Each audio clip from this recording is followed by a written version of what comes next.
Hello guys, welcome है आपका हमारे चैनल क्रैक्ट्रिक्स में। जैसा कि आप लोग जानते हैं कि यूपी जीईटी का एग्ज़ाम बहुत नज़दीक है और साइंस का उसमें बहुत ही ज़्यादा हिस्सा आता है आपके पेपर में। मतलब 50 क्वेश्चन साइंस के आते हैं। तो हम लोग इसी वीडियो के द्वारा समझेंगे और मतलब बहुत ही आसान तरीके से समझेंगे कि कैसे वो सब क्वेश्चन को करना है। और एक एक क्वेश्चन कराएंगे आपको। उससे आप एक क्वेश्चन जब सॉल्व करेंगे तो इसका मतलब ये नहीं कि वो एक ही क्वेश्चन आप पढ़ रहे हैं।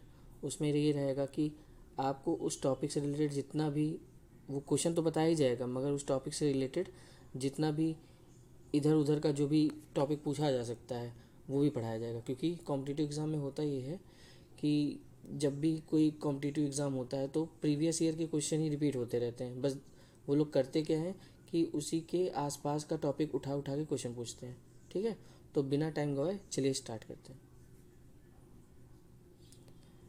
पहला प्रश्न हमारा है कि इन विच सेल ऑर्गेनल डज फोटोसिंथेसिस अकर। तो ये क्वेश्चन समझने के लिए सबसे पहले हम लोग को पता होना चाहिए कि सेल क्या होता है। ठीक है, सेल के बारे में हम लोग को पता होना चाहिए कि सेल क्या होता है और ऑर्गेनल क्या होता है और फोटोसिंथेसिस में क्या रोल होता है ना। तो उससे द्वारा हम लोग को पता चलेगा कि फोटोसिंथेसिस में कौन सा ऑर्गेनल इन्वॉल्व है। तो चलिए सबसे पहले सेल के बारे में पढ़ते हैं। ठीक है, तो सेल के बारे में पढ़ने के लिए सबसे पहले सेल क्या होता है। सेल जो होता है शरीर की सबसे छोटी इकाई है। ठीक है, इसको फंडामेंटल यूनिट ऑफ लाइफ भी बोलते हैं और इसी को structural and functional unit of life भी कहा जाता है। अगर पेपर में ये तीन नाम कहीं पे आपको नज़र आए तो वहाँ पे आपका सीधा आंसर सेल बैठेगा। ठीक है, अब सेल को समझते हैं होता क्या है। जैसे कि कोई भी बिल्डिंग है, ठीक है, ये एक बिल्डिंग है और ये खूब सारे छोटे छोटे ईंटों से मिलकर बनी है। ठीक है, सेम प्रकार से जो ह्यूमन की बॉडी जो होती है, ये ह्यूमन की बॉडी है। ठीक है, वो खूब सारे छोटे छोटे छोटे छोटे छोटे छोटे छोटे छोटे सेल से मिलकर बनती है। ठीक है, तो होता क्या है कि जैसे कि पूरी बिल्डिंग बनाने के लिए खूब सारे ईंटों की ज़रूरत पड़ती है। ठीक है, ये ईंटें से खूब सारा मिलके बना है बिल्डिंग, वैसे ही ये सेल्स से मिलके बनी है हम लोग की बॉडी। ठीक है, तो सेल क्या है, सबसे छोटी इकाई है शरीर की, कोई भी शरीर की, चाहे वो ह्यूमन हो, चाहे वो प्लांट हो, चाहे वो फंजाई हो, कोई भी माइक्रो ऑर्गेनिज्म भी हो, तो सबके लिए ये होता है। माइक्रो ऑर्गेनिज्म मतलब जीवाणु। ठीक है, तो अब पढ़ते हैं सेल के बारे में। सेल होता क्या है देखिएगा, ये सेल का डायग्राम दिया गया है। ठीक है, तो सेल में क्या होता है कि इसकी आउटर कवरिंग होती है। ठीक है, उसे बोलते हैं सेल मेम्ब्रेन। ठीक है, याद रहेगा, आउटर कवरिंग को सेल मेम्ब्रेन बोलते हैं।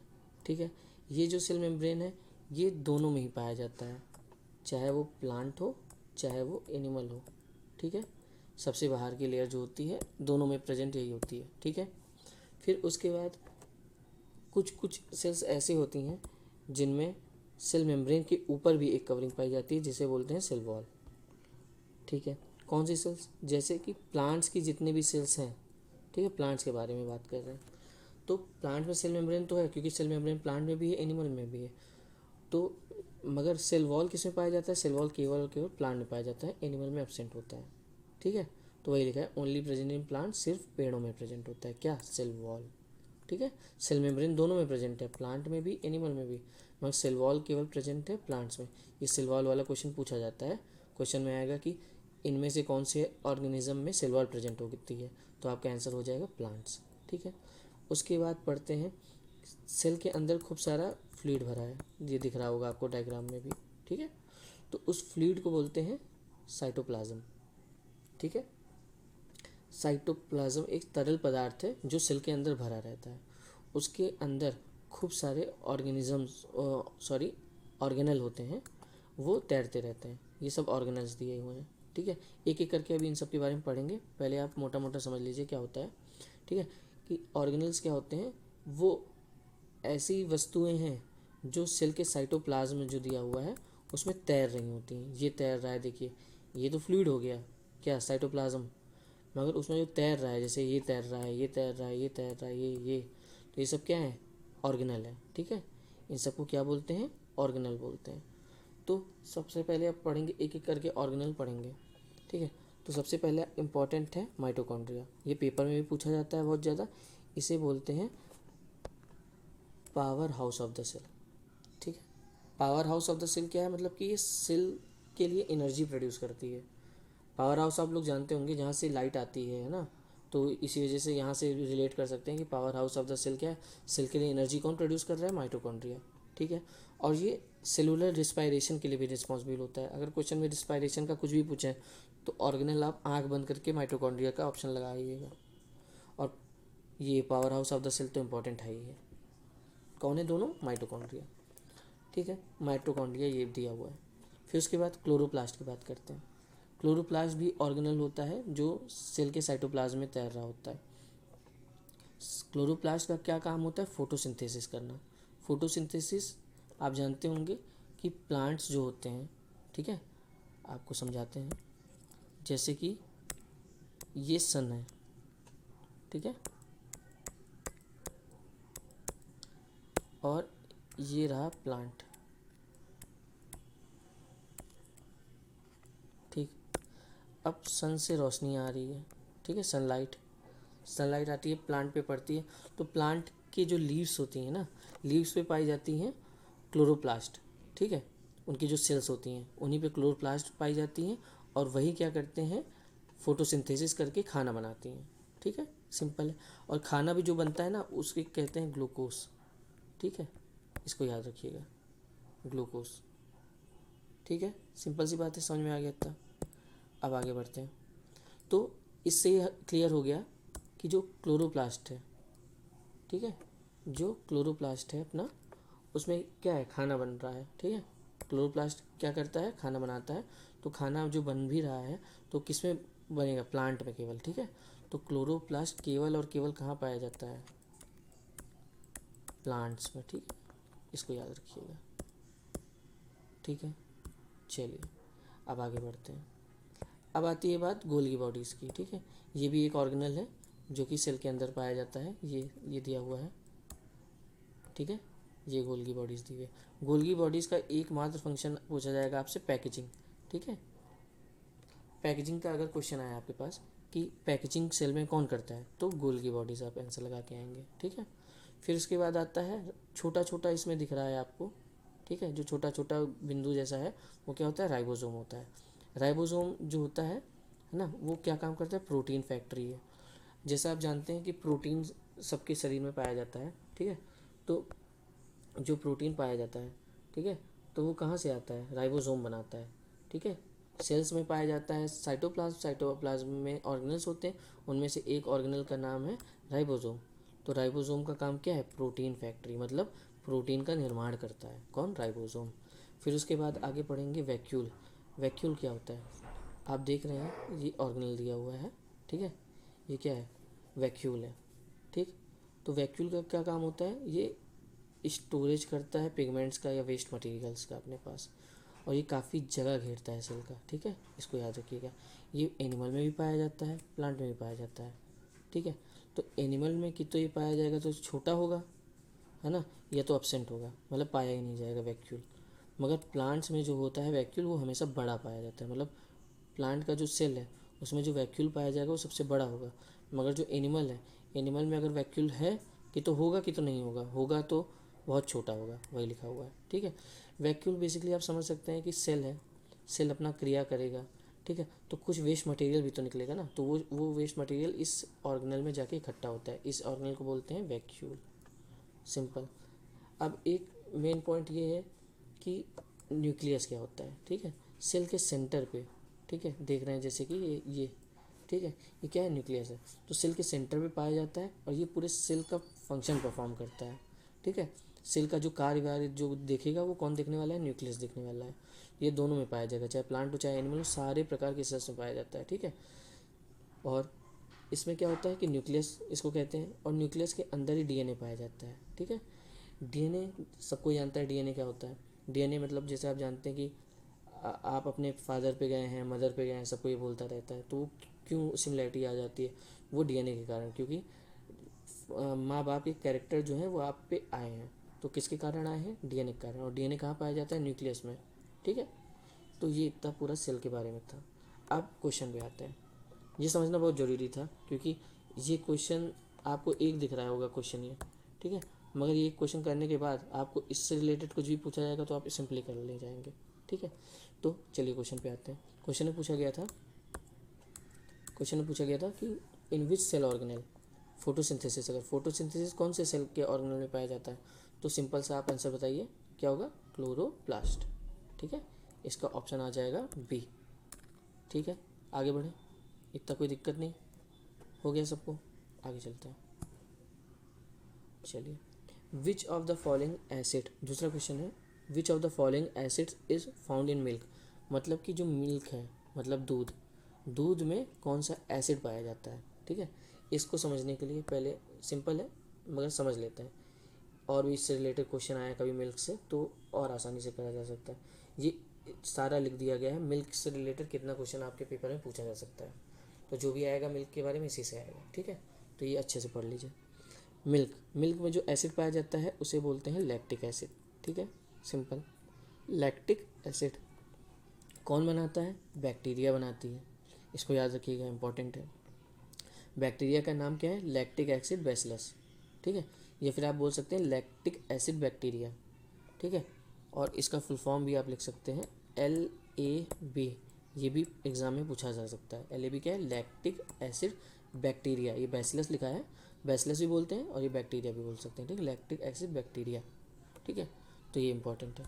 फिर उसके बाद आगे बढ़ेंगे, दूध जो मिल्क है ना, मिल्क से दही बना देता है, ठीक है, कौन, ये बैक्टीरिया का क्या काम करता है, दूध में पाया जाता है, और ये दूध में क्या करता है, लैक्टिक एसिड जो बैक्टीरिया प्रेजेंट होती है वो कन्वर्ट कर देती है दूध को दही में, ठीक है। ये भी क्वेश्चन आता है। जब दूध से दही बनती है तब क्या होता है, तब विटामिन B12 जो होता है वो बन जाता है, ठीक है। दूध में विटामिन B12 नहीं पाया जाएगा मगर दही में पाया जाएगा, ठीक है। दूध से दही बन गया तो दही में विटामिन B12 पाया जाएगा।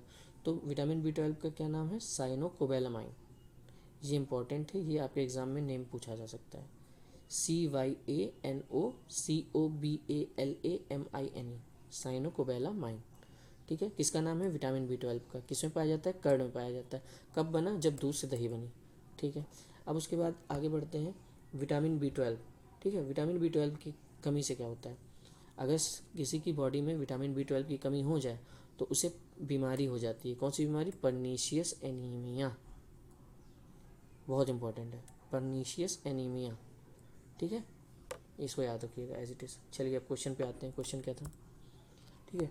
आप देख रहे होंगे जितना भी क्वेश्चन है, क्वेश्चन पे ना बात करते हुए पहले उससे जितना रिलेटेड है सब पे बारे में बात हो रही है, क्योंकि आपके एग्ज़ाम में क्या पता ये क्वेश्चन सेम आ गया तो अच्छी बात है, अगर नहीं आया तो इससे आसपास ही कुछ क्वेश्चन पूछेंगे, जो कि हमेशा एग्जामिनर यही करता है, तो आप इजीली उस क्वेश्चन को अटेम्प्ट कर पाएंगे, ठीक है।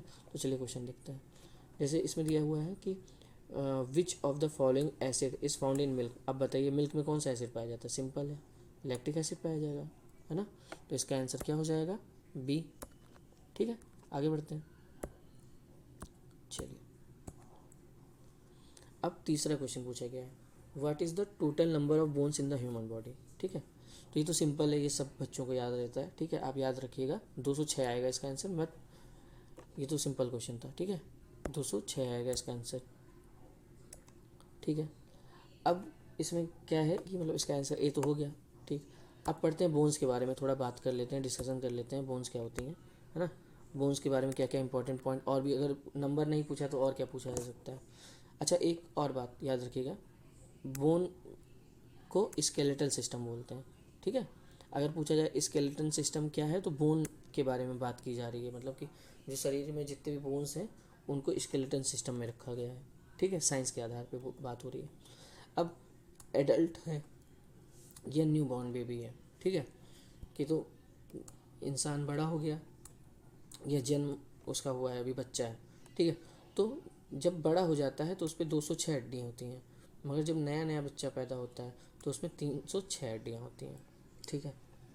अब क्वेश्चन और पूछा जा सकता है कि एक हाथ में कितनी हड्डियाँ पाई जाती हैं, ठीक है, इंग्लिश में होगा तो 1/4 लिम्ब बोल देंगे, ठीक है, एक हाथ की बात हो रही है मतलब 1/4 लिम्ब, दोनों में तो 2 ना कर देना, ठीक है। तो एक हाथ में 30 हड्डियाँ पाई जाती हैं। इसी तरह याद रख सकते हैं एक पैर में या हिंड लिम्ब में भी 30 बोन पाई जाती हैं। सिंपल है, दोनों में 30-30। ठीक है।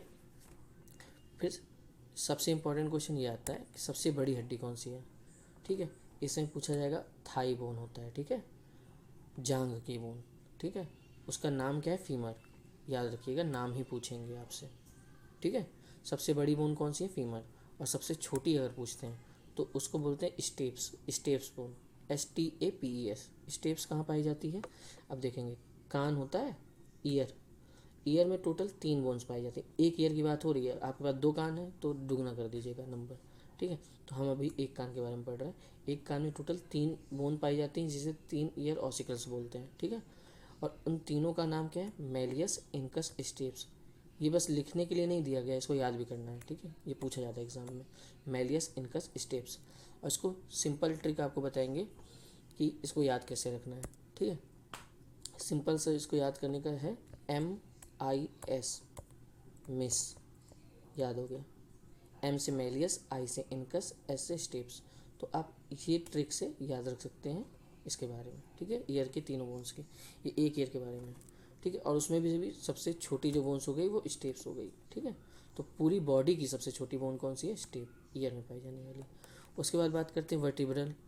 ठीक है, जो पीठ के पीछे आप देखते हैं, पीठ में देखेंगे जब रीढ़ की हड्डी होती है, ठीक है, लंबी सी बीचों बीच, तो वो कितनी बोन्स की बनी होती है, 26 बोन्स की बनी होती है। इसको याद रखिएगा।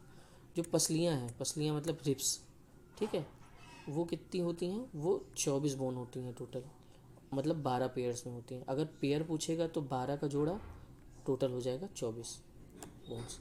ठीक है, सिंपल था। ठीक है, ये क्वेश्चन हो गया।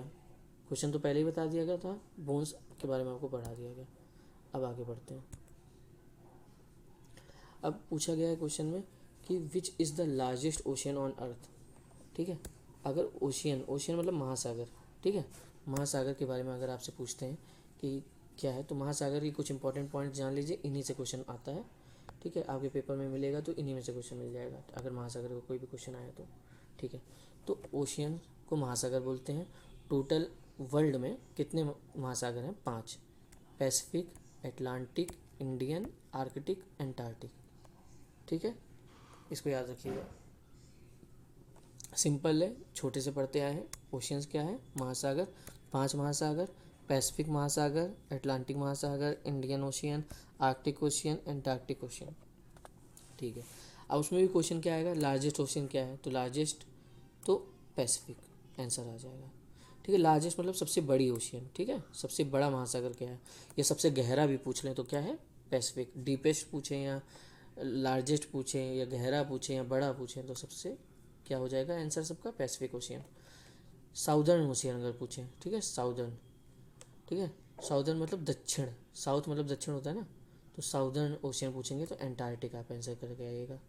अगर आपसे पूछते हैं कि ओशियन अर्थ का कितना हिस्सा कवर करती हैं, ठीक है, तो 71%। जैसे आपने देखा होगा, आपको बता देते हैं,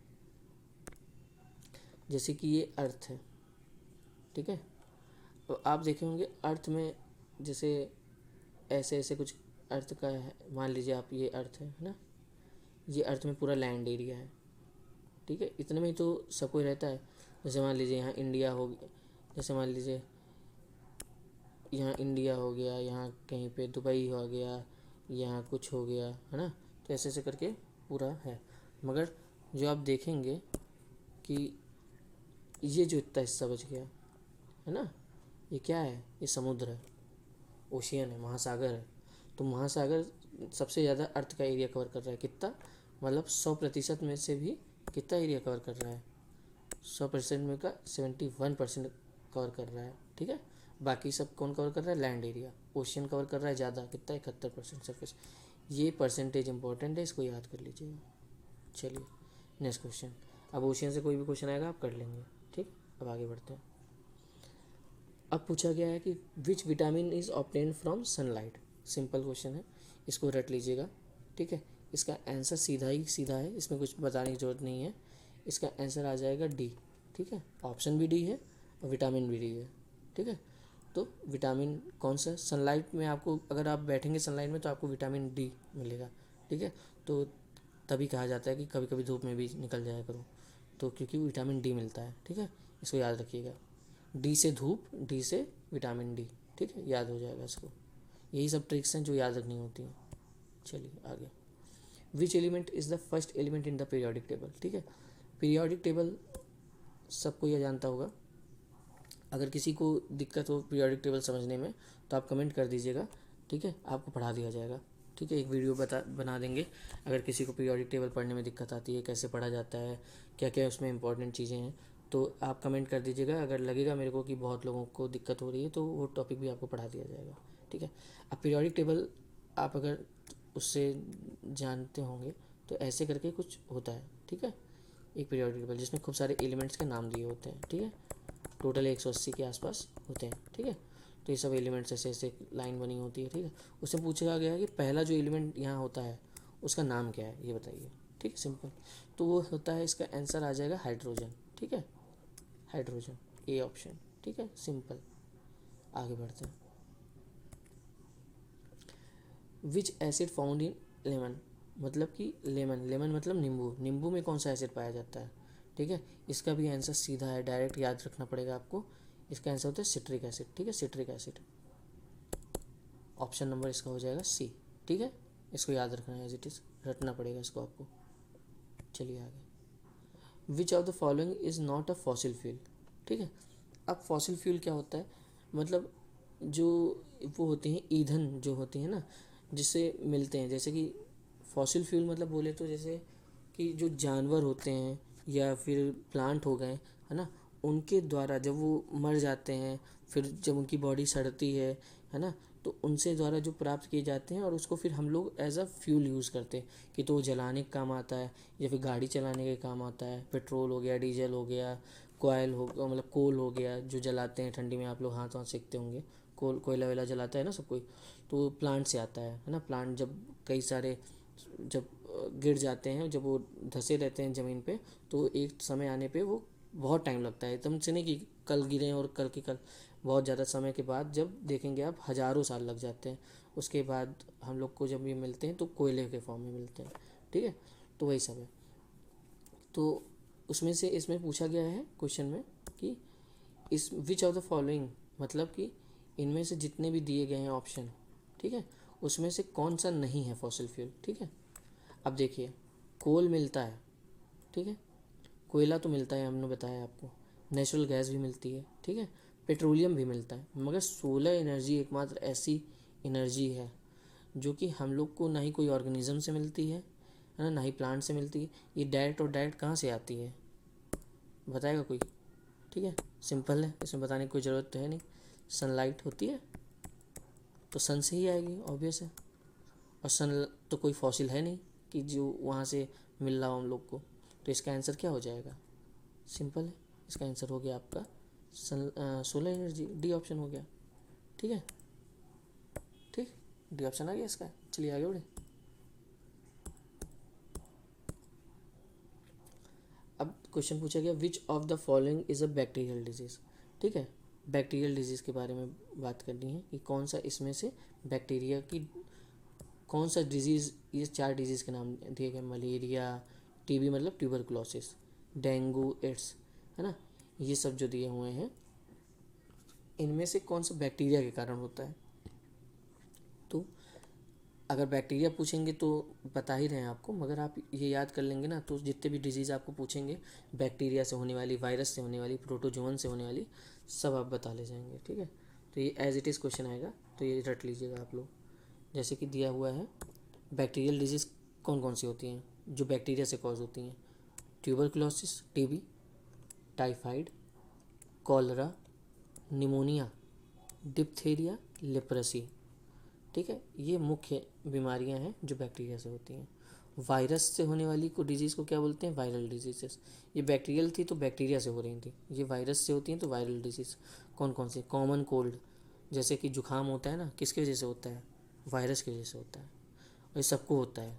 ठीक है, तो बड़ा कॉमन है कॉमन कोल्ड, इसे से कॉमन नाम भी लिखा हुआ है कॉमन कोल्ड। ठीक है, एड्स, ठीक है, जानते होंगे एड्स। ठीक है, herpes, measles, mumps, chicken pox, ये सब वायरस के द्वारा होती हैं डिजीजेस, ठीक है। कि तो एड्स लिखा मिल जाएगा आपको, या HIV भी लिख सकते हैं उसकी जगह क्वेश्चन में, ठीक है। तो दोनों से ही वायरल सेम ही चीज़ है, ठीक है। एक डिजीज़ का नाम दिया हुआ है, एक कौन से वायरस से हो रहा है, मगर सेम, कभी कभी दोनों का नाम इंटरचेंज करके पूछ लेते हैं। तो एड्स का अगर फुल फॉर्म आ गया पेपर में तो सिंपल है, एक्वायर्ड इम्यूनो डिफिशियंसी सिंड्रोम, ठीक है।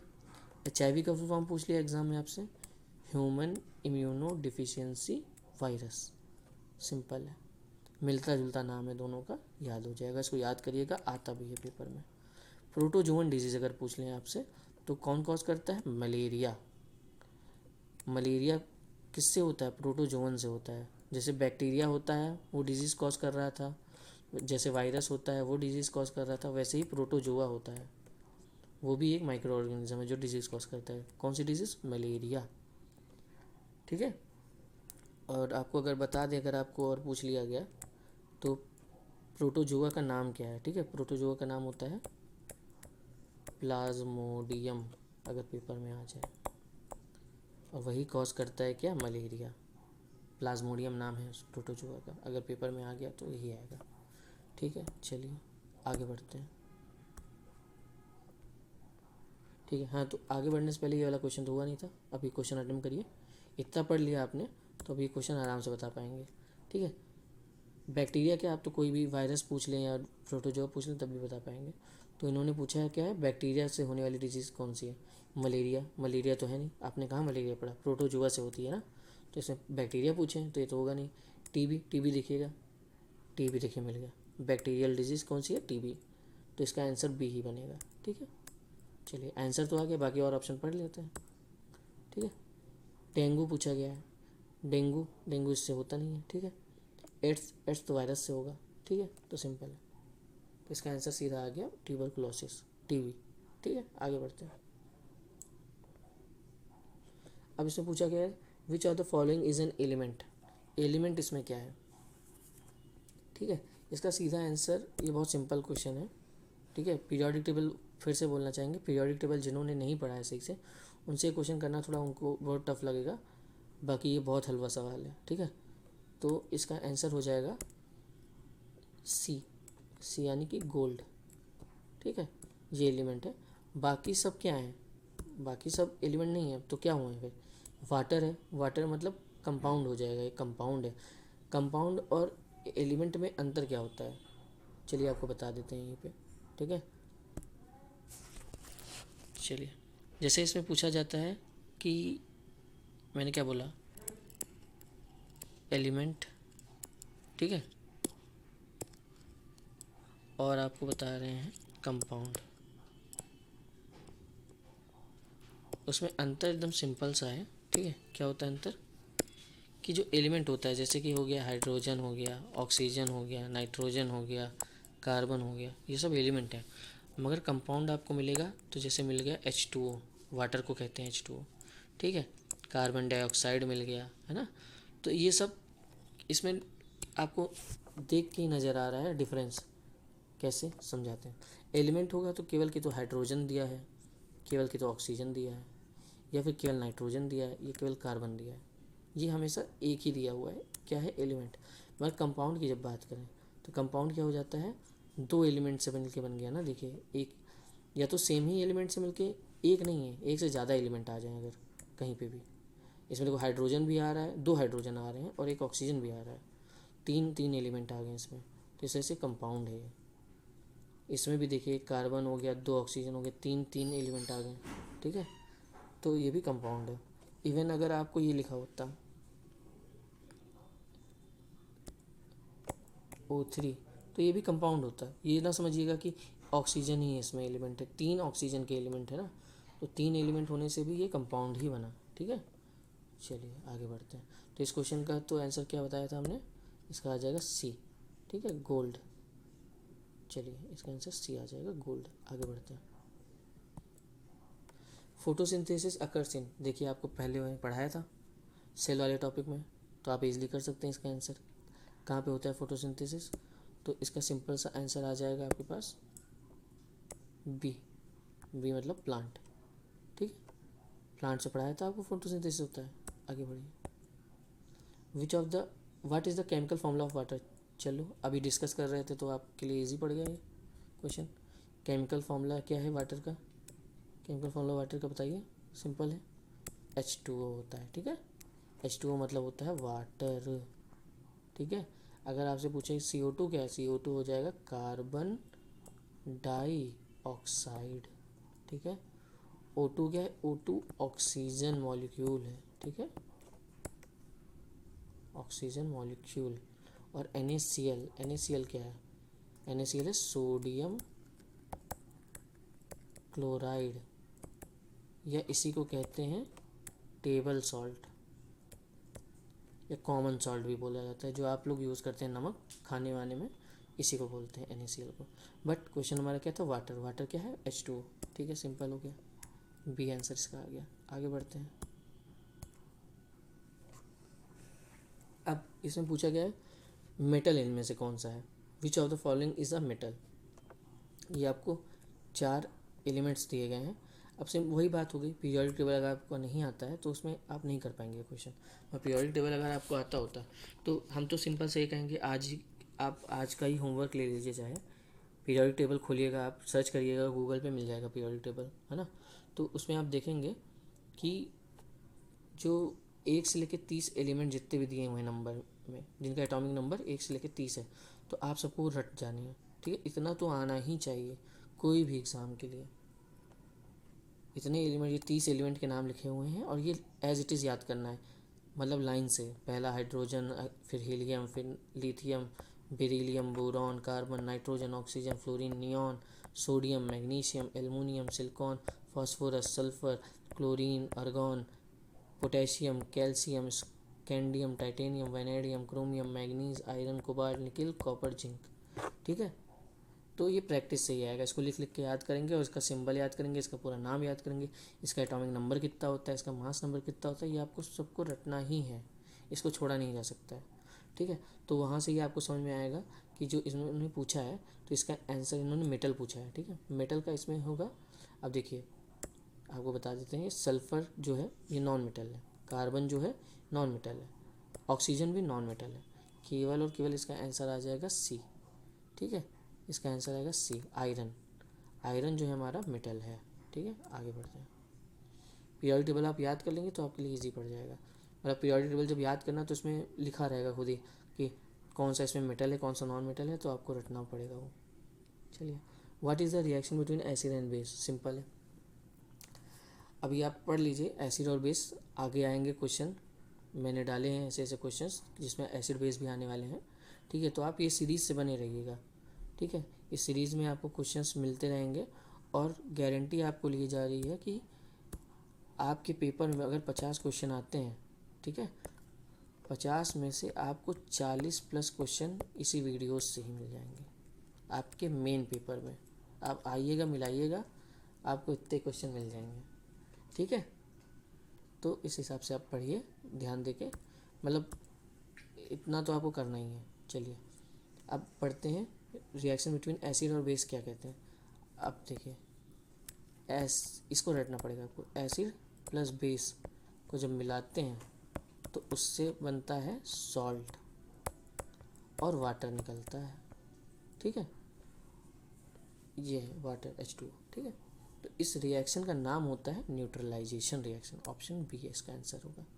ठीक है, अब आपको ये क्वेश्चन पूछा गया है, हो सकता है आपके पेपर में ये ना आए, इसकी जगह आपको लिख दें कि न्यूट्रलाइजेशन रिएक्शन किसे कहते हैं, तो एसिड और बेस की रिएक्शन को क्या कहते हैं, न्यूट्रलाइजेशन रिएक्शन। या फिर पूछ लें कि एसिड और बेस मिलाने पे बनता क्या है, सॉल्ट बनता है और पानी निकलता है, कुछ भी पूछा जा सकता है। तो क्वेश्चन कोई भी फॉर्म में बनाया जा सकता है, बट आपको याद होना चाहिए कि क्या उसका मैकेनिज़्म है। तो मैंने समझा दिया, न्यूट्रलाइजेशन रिएक्शन क्या होता है, एसिड लेंगे उसमें बेस डालेंगे तो सॉल्ट का निर्माण होगा और पानी भी निकलेगा, इसको याद होना चाहिए आपको। चलिए आगे बढ़ते हैं। अब इसमें से पूछे हैं सिंपल वही पीरियोडिक टेबल वाला question, which of the following is a gas. ठीक है, गैस क्या है, इसमें से नाइट्रोजन है। ठीक है, नाइट्रोजन गैस सबको ही जानता है, तो इसमें कोई बताने वाली ज़रूरत नहीं है। ठीक है, इसका ऑप्शन आ जाएगा बी। ठीक है, पीछे टिक किया था। ठीक है, चलिए आगे। What is the unit of electric current. ठीक है, इलेक्ट्रिक करंट की यूनिट सिंपल है, एम्पियर होती है इसकी यूनिट। ठीक है, सबने पढ़ी होगी। ठीक है, अगर आपको यूनिट पढ़ने में दिक्कत हो तो आप कमेंट कर सकते हैं कि यूनिट्स वाला चैप्टर एक बार पढ़ा दीजिए हमको, तो आपको एक ही शॉर्ट में आपको 10-15 मिनट का एक वीडियो बना के उसमें आपको बता देंगे कि कौन कौन से इंपॉर्टेंट टर्म्स हैं और उसकी यूनिट फिजिक्स में पूछी जाती है पेपर में, तो वो सब आपको बता दिया जाएगा। चलिए आगे, what is the speed of light. चलिए ये अच्छा क्वेश्चन है। ये अच्छा क्या मतलब, ये पूछा ही जाएगा आपके पेपर में, इसको मान लीजिए कि आएगा ही आएगा पेपर में आपके क्वेश्चन। स्पीड ऑफ लाइट का अगर पूछते हैं तो क्या होता है, देखिए सिंपल सा है, इसका आंसर है 3 × 10⁸ मीटर पर सेकेंड। ठीक है, अब इसमें हमसे क्या पूछे हैं इन्होंने, किलोमीटर पर सेकेंड में पूछे हैं। ठीक है, किलोमीटर पर सेकेंड में पूछे हैं, मगर हम लोग का इसमें आ रहा है मीटर पर सेकेंड। ठीक है, तो मीटर पर सेकेंड में कैसे निकालेंगे, देखिए 3 × 10⁻, मीटर पर सेकेंड तो दिया ही हुआ है ना। अगर इसमें पूछते हैं किलोमीटर पर सेकेंड, ठीक है, तो किलोमीटर पर सेकेंड में इसमें क्या कर देंगे, इसको डिवाइड कर देंगे किससे, 1000 से। ठीक है, तो ये हो जाएगा 10⁵ किलोमीटर पर सेकेंड। और अगर यही पूछते हैं सेंटीमीटर पर सेकेंड में, तो ये हो जाता 3 × 10⁻10 सेंटीमीटर पर सेकेंड। तो ये तीनों को आप रट लेना। मीटर पर सेकेंड में अगर पूछ रहे हैं तो 10⁸ होगा। ठीक है, किलोमीटर पर सेकेंड पूछ रहे हैं तो 10⁵ होगा, और अगर सेंटीमीटर पर सेकेंड पूछ रहे हैं तो 10⁻10 होगा। ठीक है, अब इस क्वेश्चन में देखिएगा, इन्होंने क्या पूछा, किलोमीटर पर सेकेंड पूछा, तो आ जाइए इधर किलोमीटर पर सेकेंड। ठीक है, ये है, तो 3 × 10⁵, मतलब 3 के बाद 5 जीरो आने चाहिए, 10⁵ दिया हुआ है ना। तो देखिए 1 2 3 4 5, तो यही आंसर आ जाएगा फर्स्ट। और वैसे भी क्वेश्चन इतना सिंपल इन्होंने बनाया था कि यहाँ 15 दिख रहा है, यहाँ 5 दिख रहा है, यहाँ 10 दिख रहा है, यहाँ 3 ये तो एक ही जगह था ना, तो ऑलरेडी इसी का ही आंसर आना था। बट आपको क्वेश्चन पेपर अगर टफ आ गया तो यहाँ पे जीरो की गिनती कम ज़्यादा कर सकते हैं, तो वो ध्यान देने के लिए आपको तैयार रहना चाहिए। ठीक है, तो इसका आंसर आपका बन जाएगा ऑप्शन नंबर ए। ठीक है, चलिए आगे। तो गाइज आज के लिए इतने क्वेश्चन काफ़ी रहेंगे, क्योंकि गिनती में आपको लग रहे होंगे कि ये 17 क्वेश्चन आपने किए हैं, बट इसके आसपास के जितने भी टॉपिक्स थे बताया है वो more than near about 40-50 question के बराबर ही है। ठीक है, आगे कोशिश करेंगे कि और भी क्वेश्चन आपको दिए जाएँ इंपॉर्टेंट से इंपॉर्टेंट। तो आप क्या करिए, हमारे चैनल को सब्सक्राइब करिए। ठीक है, और बेल आइकन दबा लीजिए, नोटिफिकेशन ऑन कर लीजिए। ठीक है, और कमेंट करना ना भूलिएगा आपको कैसा वीडियो लगा। ठीक है, और भी आपको क्या लगता है कि क्या चैनल में ज़रूरत है हमारी, तो आप कमेंट करिएगा। ठीक है, और भी आपको कुछ पढ़ना हो तो आप कमेंट कर सकते हैं, वहाँ पे कमेंट लिखना मत भूलिएगा। Thank you.